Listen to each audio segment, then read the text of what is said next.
Hello, huge movie fanatic Nate stopping on by. Seeing as how it's the 50th anniversary of the first Godfather film, I actually dug out the old DVDs that I have of the movie, watched them, and it actually made me want to get the trilogy used on Blu-ray for $15, so I got that. So I've been watching. This has been a spring so far of kind of just revisiting the Godfather films trilogy, and having seen the first one 2 or 3 times this spring, and I having seen the second one for like a couple times, once on DVD and then once on Blu-ray and stuff. I thought it only made sense to stop on by and do a review of the Godfather films, so I'm coming at you to review, of course, the Godfather Part 2. And incidentally, I did some research a while back before I was even watching these movies, and it just occurred to me a while back, months back. I'm like, what's the very first movie that actually had the part 2? And in doing some research, it very well might be this film, that I was actually the very first movie to actually use the word part for, part 2. So I think The Godfather Part 2 is the first movie in history to have the part 2 thing, like obviously the Friday the 13th franchise would end up doing, and so many other franchises as well. But incidentally, I think it's kind of a cool thing. Obviously, as the movies wore on and sequels were on for different franchises and stuff, they stopped saying part. Actually, Friday the 13th was saying part all the way through 8, weren't they? But I do think that a lot of other franchises like Nightmare on Elm Street and Child's Play and stuff were simply going Child's Play 2, 3, and Nightmare on Elm Street. I think they did pretty much call Nightmare on Elm Street 2 Part 2, I think. But by the time you get to Nightmare 3, it's like Nightmare on Elm Street 3, 4, 5, stuff like that. I actually do think the, keeping the part in the title is just kind of cool and retro and stuff. So, Godfather Part 2 or Friday the 13th Part 2. But in case you didn't know, I think The Godfather Part 2 was the very first film with the Part 2 in the title. So the first time I actually saw this was the winter from that transition from '09 into 2010. I bought, for like a retirement present, I bought, among other things, I bought my dad the DVD collection. I didn't have Blu-ray, I don't think, at the time yet, so I bought my dad the DVD collection of the 3 films, and we watched them because I hadn't seen the first one for years, and I think I saw 3 when it was new on video, but I'd never seen 2 before. A lot of people actually, I kind of think I thought this way when I first saw it. A lot of people regard this as actually being better than the first film, and I think I kind of felt this way to an extent when I saw it for the first time, but watching it again a couple times, I don't think that way, and I'll get into my reasons why that is, obviously, as I do the review. So the first time I saw this was actually 2009 or 2010, and I remember, because I don't think I knew anything about it in regards, as far as anything about it in regards to the fact that it's like, it as the movie wears on, it shows both the continuation of the Michael Corleone situation, and also cutting back and forth from that to also his dad's childhood and his dad's early years as in his life. And I didn't know anything about that going into it, and I thought that was really cool when I first saw it. The movie starts with some event, in the early frickin', whatever it is. I can't remember if it's, I think it's like 1901 or something like that in Sicily, when his older brother gets killed, and then his mom gets killed, and he escapes to America. So we're seeing the Godfather character Vito, who was Vito Corleone, who was played by Marlon Brando. We're seeing his childhood at the very beginning of this movie, and him fleeing from being smuggled out of Sicily, in arriving in America, and in Ellis Island, and staying there and stuff for several months, doing the Q word, and if you will. I just don't want to say that word. I'm so sick of that word. But so the movie starts with that, which is really cool, and then after it does, like, I can't remember how much of the the childhood life of Vito Corleone, that's the father of Michael. It's Marlon Brando, stuffed cheeks guy.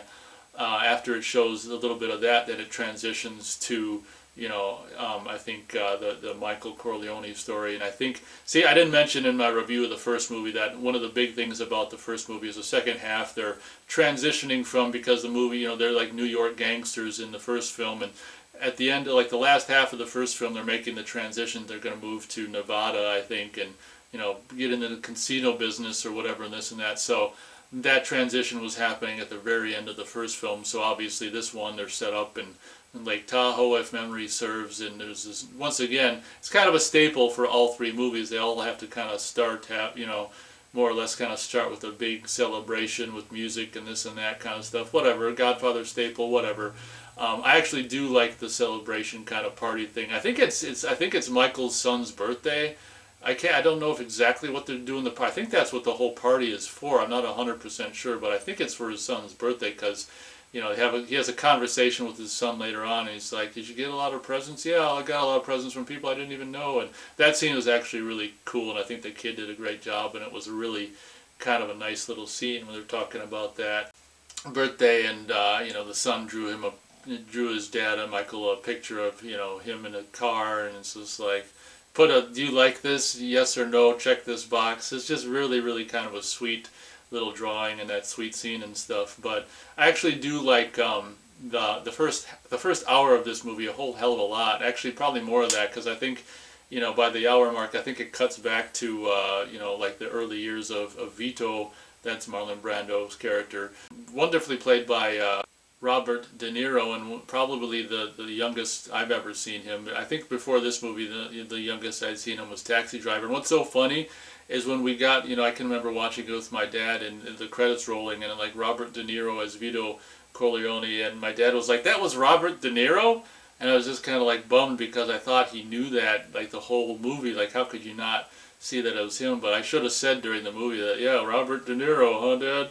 But he watched the whole movie not even knowing it was Robert De Niro, and I felt kind of bad, like, oh shoot, oh well, at least he found out at the end. But yeah, Robert De Niro in an early role, probably one of his first really big ones, I would imagine, playing the character of Vito, as I said, the Marlon Brando character from the first movie, and him, freaking just in his early 20s or whatever, and getting married and starting to have kids, and him getting drug into the kind of crime business and that kind of stuff. And honestly, my complaint about this movie and why I don't regard it as a better film than the first one anymore is because when I watch it, I've seen it like twice so far this year, and every time I watch it, it's like, oh my God. So, in my opinion, the flashback stuff, the Robert De Niro, Vito Corleone stuff is really, really interesting, and I really like that stuff. And honestly, what's happening with the Michael Corleone story in this film is just really not interesting to me at all. And that's I guess, yeah, the more I watch it, the less interested I am really in the Michael Corleone stuff. And so I will say that the way the movie's structured, where it cuts back and forth, we're telling two stories. We're continuing the story of Michael, and we're telling for the very first time the story of his dad and how his dad ended up in the business. And honestly, upon repeat viewings, like I say, the Michael stuff isn't very interesting at all, but seeing the backstory of how his dad got into the business was much more interesting, in my opinion, than just seeing the Michael story continue on. Because the thing that's hard about the Michael story is it's just painful to kind of like see him just become more and more cold. And throughout the course of Godfather Part 2, obviously his relationship with his wife ends. She gave him, I think, was it a son and a daughter, possibly?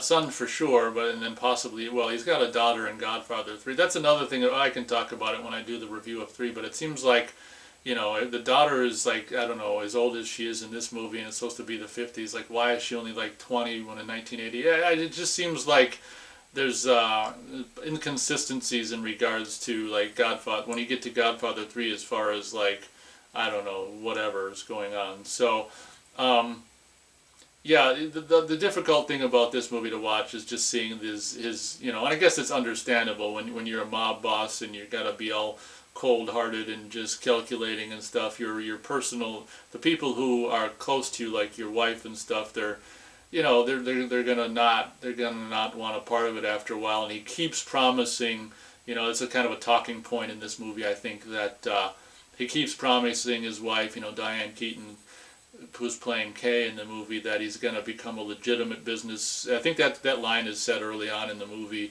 The Corleone family is going to be legitimate in 6-7 years, whatever. And she's like, you said that 6 years ago, and he's like, I'm trying, Kay. So the beginning of this movie starts on that note where it's just like, we know that Kay is, when the movie starts, is already unhappy with the situation, and obviously he's just, his attempts to, if he's really attempting, we kind of do feel like he's actually attempting to go legitimate. His attempts are just taking way too long, and throughout the course of this movie, I think after already giving him 2 children, she's pregnant with the 3rd, and throughout the course of this movie, this really goes there. It becomes known that it seems like he's going from, I don't know where, it seems like he's out of, I don't know, he does a lot of traveling in this movie, so while he's gone from, whatever, Nevada, he comes back to find out that Kay had a miscarriage, only later to find out that it wasn't the miscarriage, she aborted the kid.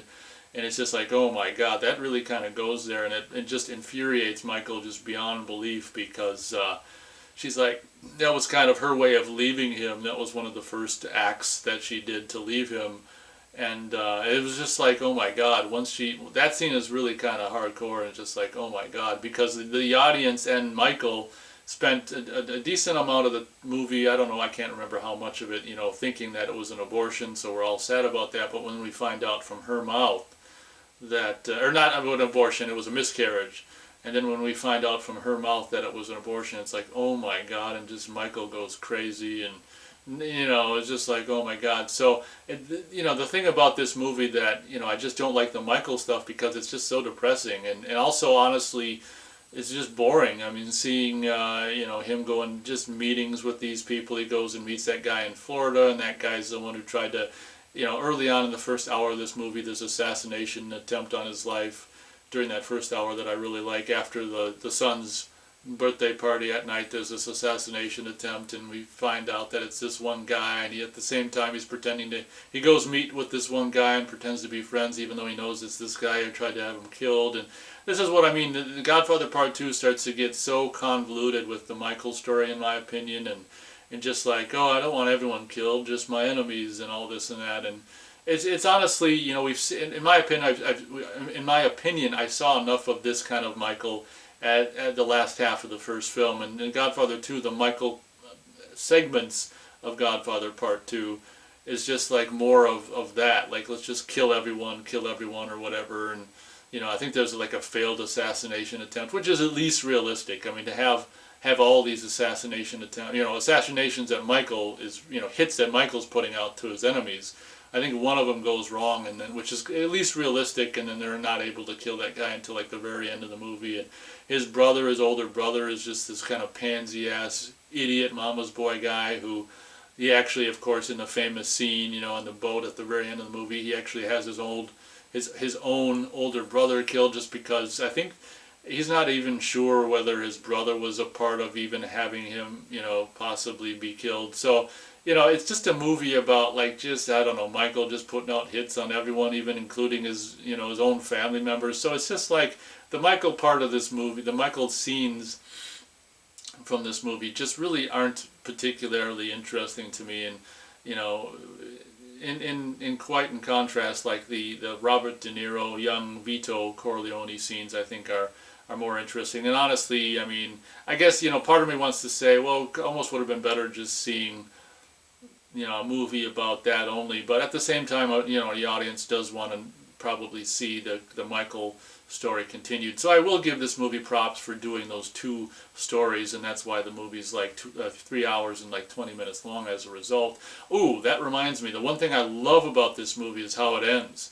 The last scene of this movie is actually a scene that takes place before any of the events in the first movie, where basically, I think it's like the day after Pearl Harbor or something like that, and there it's the Godfather's, Marlon Brando's character's birthday, and they're all sitting around the table and talking about, what had just happened the day before, like Pearl Harbor and this and that, and talking about this and that, and getting the cake ready.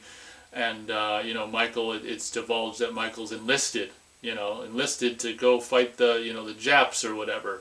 And I just thought that ending was so great. Obviously, I guess from what I understand, they were supposed to get Marlon Brando to walk in and do it, but Marlon wasn't available or didn't show up or whatever. So Marlon Brando isn't in the scene. They just kind of go out and you just hear like surprise, and it was really. I think that's even better. Like even if Marlon, I just think if even if they had the chance to have Marlon Brando in it, there's something about not seeing him that almost makes the character's presence, although he's not, it doesn't have anything to do with this movie.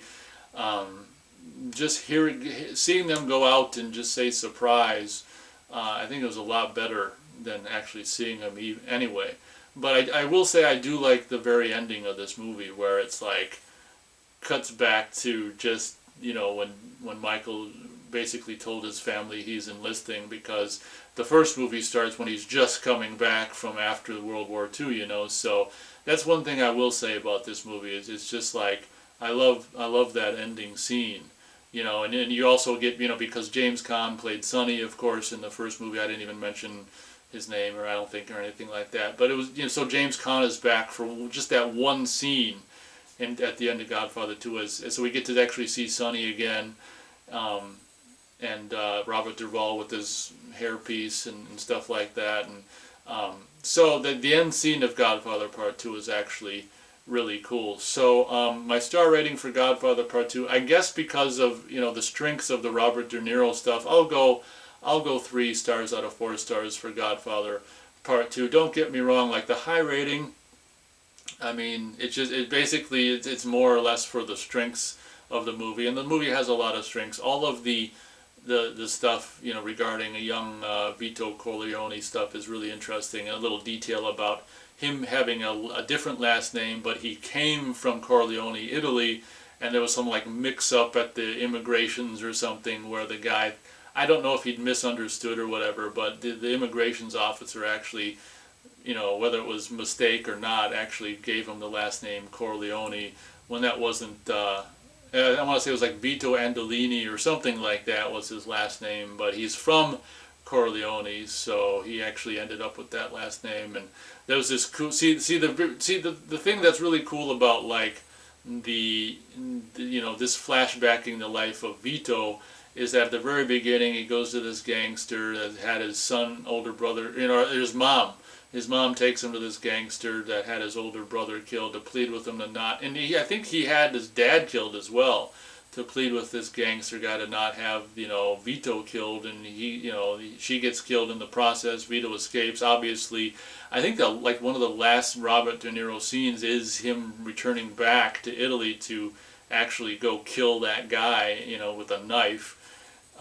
Himself, he wanted to kill all of her sons so they wouldn't come back and do what he does at the, towards the end of the movie. So I mean, there's a lot of like I say, my thoughts are that the flashback stuff with Vito are more interesting than the Michael stuff in this movie. You get as the Michael stuff wears on, you just get so sick of just the drama and this and that, and him just being so cold and calculating that he's really not even a suitable father per se, definitely not a suitable husband, not really a suitable anything, but he just becomes, in this movie he's just like this cold-hearted killer the whole thing. And yeah, I mean, it's just the Michael stuff is it's uninteresting / depressing / just so much more of what we've just seen in the previous films. So Godfather Part 2, I'll go as high as 3 stars out of 4 stars. As I said probably many times already, the flashback stuff with, telling the story of his dad and his dad, how his dad got into the business, or the crime business, or became so renowned and powerful. That stuff is a lot more interesting in my opinion than the continuation of the Michael stuff. So I guess that'll pretty much do it for my review. Thanks a lot for watching. Hope you enjoyed. And as always, we'll catch you on the next one.